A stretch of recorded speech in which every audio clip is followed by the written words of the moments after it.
ඉස්සර කාලේ බුදුහාමුදුරුවෝ වැඩ ඉන්න කාලේ මිනිස්සු මැරුණු අය වෙනුවෙන් පින් දෙන්න කියලා සත්තු මරලා පූජා පැවැත්තුවා. මේ පූජාව මතක භක්ත පූජාව කියලා හැඳින්වුවා.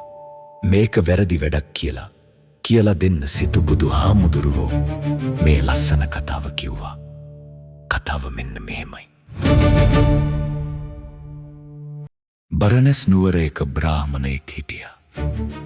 එයාට ඕන වුණා ලොකු මතක භක්ත පූජාවක් කරන්න. ඉතින් එයා එළුවෙක්ව ගෙනල්ලා සේවකයෙකුට මේ එළුවාව ගඟට අරන් ගිහින් නාවලා ලස්සන කරලා අරන් එන්න කියලා කිව්වා.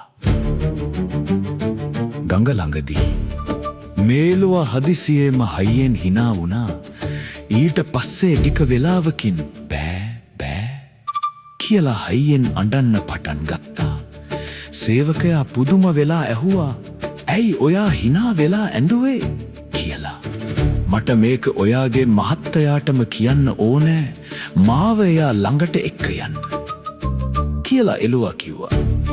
ඒක අහපු සේවකයා එළුවාව තමන්ගේ මහත්තයා ඉන්න තැනට අරගෙන ගියා. එතකොට එළුවා මෙහෙම කිව්වා, hina වුණේ ඇයි? මම මීට කලින් ආත්මෙක මිනිහෙක් වෙලා ඉපදිලා එක එළුවෙක්ව මැරුවා.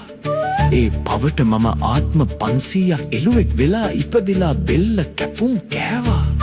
අද තමයි ඒ පව ඉවර වෙන දවස. අදින් පස්සේ මම නිදහස්. ඒකයි මම hina වුණේ. ඇඬුවේ ඇයි? අනේ මේ බමුණා අද මාව මැරුවොත් එයාටත් මට වගේම ආත්ම 500ක් මේ වගේ දුක් විඳින්න වෙනවා. එයා ගැන පව් කියලා හිතුණු නිසයි මම ඇඬුවේ. මේ කතාව ඇහුවම බමුණා බය වුණා. මම මීට පස්සේ කවදාවත් සත්තු මරන්නේ නැහැ කියලා එයා එළුවාව නිදහස් කළා. ඔයාට කවුරුත් කරදරයක් කරන්න මම ඉඩ දෙන්නේ නැහැ කියලා එළුවාව වනාන්තරයට යවුවා. හැබැයි එළුවා කිව්වා වගේම එයා කරපු පව එදා ඉවර වෙන්න තිබුණේ. එළුවා කැලේ ගල් පර්වතයක් ළඟ තනකොළ කමින් ඉද්දි හදිසියෙම අකුණක් ගැහුවා. ඒ අකුණ වැදිලා ගලෙන් කැඩුණු ගල් කෑල්ලක් ඇවිත් කෙලින්ම වැදුනේ එළුවාගේ බෙල්ලට. එතනම එළුවා මැරුණා. මේ හැමදේම දිව්‍ය ඇසින් බලාගෙන හිටපු වෘක්ෂ දේවතාවෙක්, අපේ බෝධිසත්වයන් වහන්සේ මිනිස්සුන්ට මෙහෙම කිව්වා, සතුන් මැරීමෙන් කවදාවත් පින් ලැබෙන්නේ නැහැ. අපි කරන හැම නරක වැඩක්ම අපේ පස්සෙන් එනවා.